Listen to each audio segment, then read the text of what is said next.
अनोबो लेंगाक लाकपदगी अखोई पाउमीसिंगी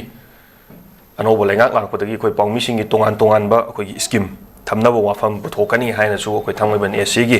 एमएलए ꯖꯣꯏꯀꯤꯁꯟꯅꯁꯨ अखोई थंबिरक्लिमा वाफम असि गा याम मरी लैनना अखोई मसागी मथौ तौरिङैदा अखोई सेक्युरिटी फोर्स तगी कापथोरकपा नोंगै मरुना पानबदगी लैखिद्रबा पाउमी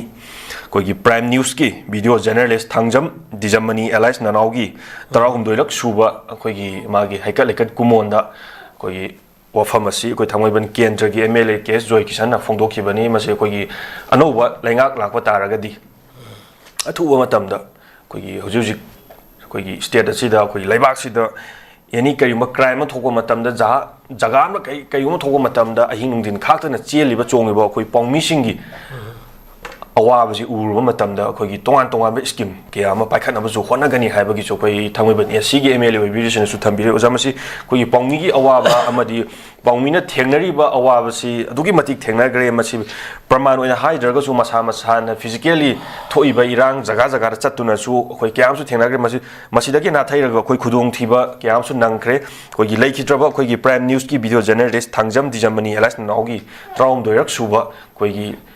हैकल लेकट तौबगी कुमोंदा वाफम असि थमखिबनि ओजा मसि क्याम यामना मसि करी मियेंग येंबिबा याय अमदि अखोई एमएलए ओइबिरिबा ꯖꯣꯏꯀꯤꯁꯟꯅ थंबिरिबा वाफम असि कदाइ फावबा थागतपा याबगे हाबदो जाम थंबियो अनि सुबोनि कनो राकेशोर मीडिया हाइबसी कनो मालियमगी सिविलाइजेशन मियबगी सिविलाइजेशन द मीडिया हाइबसी करिनो हाइबदमा अखोई अदम अयाम खंगिनरी दुगा खंगबनसु अखोईगी फ्यूचरोलॉजी ब्राइट फ्यूचरोलॉजी लैदोरिबनी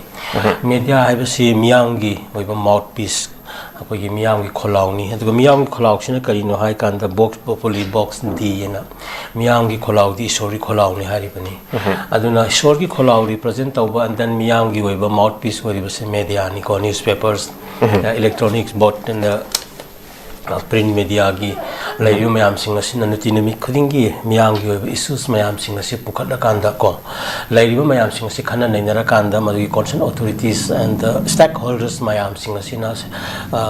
सेंसिटाइज तौमिनरा कांदा स्ट्रीमलाइन तौरिबनी पोट खुदिंगमकी मसी फोर्थ पिलर नि हाइदुना सभी मखों अहुम सुबनी हाइदुना मियामना लौनरी कोइना अगर लोनसु एकनसु मालेमगी सदबियनि यारी मालेम सिदा हौजिक कन इन्फॉर्म सोसाइटी अमा ओइरिबसे तोंगान-तोंगानबा अखोइकी मीडिया की रोल गातनी हाबसे अखोइना अदुम मसी अदुम चुम्मबनि ngasiमा अखोइना नैनरिबसे तो अखोइ अदुम मसिना एरिया खरदा अखोइना अवाट अपा लैरबसु इन्फॉर्मेशन खरा मियांगा नैनरकांदा मयामसिंग असि पुंजलकांदा अखोइना स्ट्रीमलाइन तौगदरिबनि इशूसिंग असे अदुना मीडिया प्रेस तौबजे मसी कनोनी मया अयाम्बा साइगी पुक्सिन सेंगदबा नत्रगा आमना निथिजना थबक तौरोइना खनबा गवर्नमेंट सिंग मीडिया से हेक मखोगी खुलाई ओइना थमनबा होनबगी कनोसे अखोइ मालेमदा अदुम चथबा थबक गातनी अदुबु मियांगी ओइबा अकन इशूजे पुखनबा होनबदा मीडिया से अखोइना मतिंग लैना लेहलगा मियामना ngaklo piraga lakpani still media na victim oibasidi amasigi wari sidi matam hojik lairu matam sida ngamoi ko hojik malim da thuiba kano conflict situation gi mayam asida kwatigi victim oribase media gi ngatani Israel Palestine gi hojik thuiba ichu mayam sida don Al Jazeera gi kari gi atop साइगी पाउमी मैम लैखिदबगी वारी अखोई India मनुंगदसु अफगानिस्तान की Yemen की अदगी थोइब क्राइसिस मैम सिंग असिदा मीडिया सि विक्टिम अदुम ओइबनिको अदुना मसिगी मैम सि येंगा कांदा ओइरबसु मीडिया लैत्रगदि मियाम लैत्रे मियाम की खोलाउ लैत्रे हाइब सब मानबदु लैबनिना मीडिया सि अखोइना हिंगन्नबा प्रोटेक्ट तौनबा लाक्नबनी अदुगी मरक्ता अमुक्सु लैतबदि नत्ति मीडिया की मरक्ता इवन इराक ईरान कनोगी यूएस इराक की लैंड एम्बेडेड जर्नलिस्ट काइना ngसाइगी जर्नलिज्म जी ngसाइगी तोंगानबा येलो जर्नलिज्म की कंटेक्स इसागी ओइना पुथोकपा मीडिया की कनो मयाम अमा गवर्नमेंट ना करिने एजेंसी सिंगजिना कनो अंगम बजिना सेमजल काना मागी इंटरेस्ट ना मियाम की कनो सिनमथनबो होटनबगी वारी सिंगुन चोइ कोइदा लैतबदि नत्ति अदुबु अखोइना हारियो मयाम से लैरगसु असेंगा मीडिया की roles तुदी लैतबा यादबनिना अखोइना miyamna masibu ngaklok piraga lakpani manipur itse apikpa kanoni market or miyam population asi yenga kanda manipur ki media gi person sing asi ekoi ngasidi yamna ikai khumnaba na kakoi ki amadi thammi adubu yamna percentage yengna matamda malem digi tadana victim oibadi adum woiri haibasima ko hojik kanoni mai singbagi kanona dijamani ki hojik kanoni laitraba si nat mayam ama akoi thodo tho hata ki ban me thidi ki lai ba sing si da ju akoi na sopa pan ba kan mayam yauri lalak ta ko mayam chen da song da tawba mayam gi kan sa ba konti sa ba amati kanung sa ba sai sa mayam yauri mayam sing asi yenga kan da akoi na media gi policy program puthok pa hai ba se kanoni hoi thengol labani aduna media gi oiba karima role khara makoida pibe yaba tengbang lairiba ek law ko mayam ama koi gi media act sid 1967 gi ek laigra 78 ki laigra 2000 gi information ek kaina sai gi lairiba ek singa sika sana ba yamna phaba media policy and media gi oiba anu khara di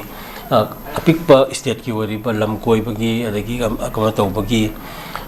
some fellowship kariguma khara di ekoina laikre adubu madu yamna insufficient oiba haiba tare hojik laiba per capita income mayam si yemor kan to profession si yengna kan da khwaidi gi miyam na respect bevhari tawba du khwaidi gi su yam challenging oiba risks mayam su loba adubu tenoni profession amani media gi se tawba di income sing se magi phangi ba kaya sing se yamna sana da haiba tare other kanu si yengo kan da mayam si yenga kanda masi ekoi ni yingsil kanda masi yam thuna kan ekoi gi pibam thokpani miyam support tobani lawhum thokpani aduga mating leiba media gi oiba ekoi gi kanoma fraternity ama ekoi ni link lagadi miyam gi kholau se ayam thuna yogani hausu media gi ton awat mayam lai manipur gi issues mayam singasina national gi oiba news and the other mayam compete to ngam da international gi oba arena da kan sang bangam da ba masi aikoi gi oba media persons lai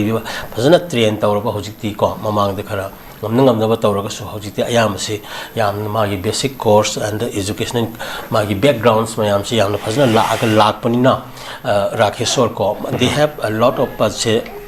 potentials. They have the potential like other say media persons in other places of the world ko like the lady but now say makoi the lady ba technology gi adagi toan ba kano mayam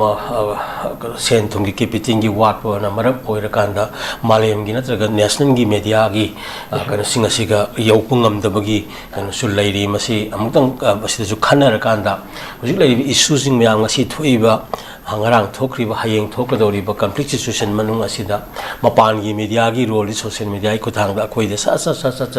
miko phadna sangsel akanda aikoi gi posak asina kasui malem gi miyam de yobungam da bagi kanu mayam lai ba kasi akoina policy program sing asina mateng pang kanda aikoi sungam jaba thak ta koi capacity da media person sing asigi oiba policy program se puthokada bani kan aduga aikoi ninghan na ba tawduna amutang media ki kanu sing se situation status mayam se review tawba aduga whatever the available under national or international law gi makhada media persons mayam sing asigi kan uphold tawgi aduga makhoi de laiba darkar laiba requirements mayam sing to pina bagi su amutang akoi khanamina ba thodang lomino mathok tare haina inspire thangi ko mai chume oja ko gi media person amna awa ba thengnari ba amadi isada sincerity oina cheliba chungiba thabak asida awat apa kyam leiba si anoba lengak na lak pada scheme tongan ba thamna ba khona gani na koi thangwe bani sigi jogi sana phongdok pirak ba si yamna mari chumo ba famni amadi media web ba si isada thamoi sengba amadi tawiba thabak tu da na chungna tawba any crime thol ma tamna crime du hana pau loroga social media da mayam da lebak mayam khangan ba habsina media jina han ba khoi in front of haiba tare mamang da leiraga public ta show tawriba flax tok thoiba si media gi responsibilities yam sawi tawdabu ma media person namna phangi ba masagi kitang khoi kanagada ba sanction asidi aduki matik chana da ba haiba tare wa bana henba aduga masagi phangi ba khara duga di mana tawriba thabak duga di chana fatta ba haiba tare yengbada di hek phajaba hek yamna kaino oirangbada woman ba adubu thabak na henba isagi benefit na kitang low oiba haiba tare yam sengna hajidraga ju ꯑꯗꯨꯅ ꯊꯥꯒꯠꯆꯔꯤ ꯑꯣꯖꯥ ꯌꯥꯝ ꯁꯦꯡꯅ ꯃꯔꯤꯛ ꯆꯨꯝꯅꯁꯨ ꯊꯝꯕꯤꯔꯛꯏ ꯃꯤꯗꯤꯌꯥꯒꯤ ꯃꯇꯥꯡꯗ ꯑꯣꯖꯥ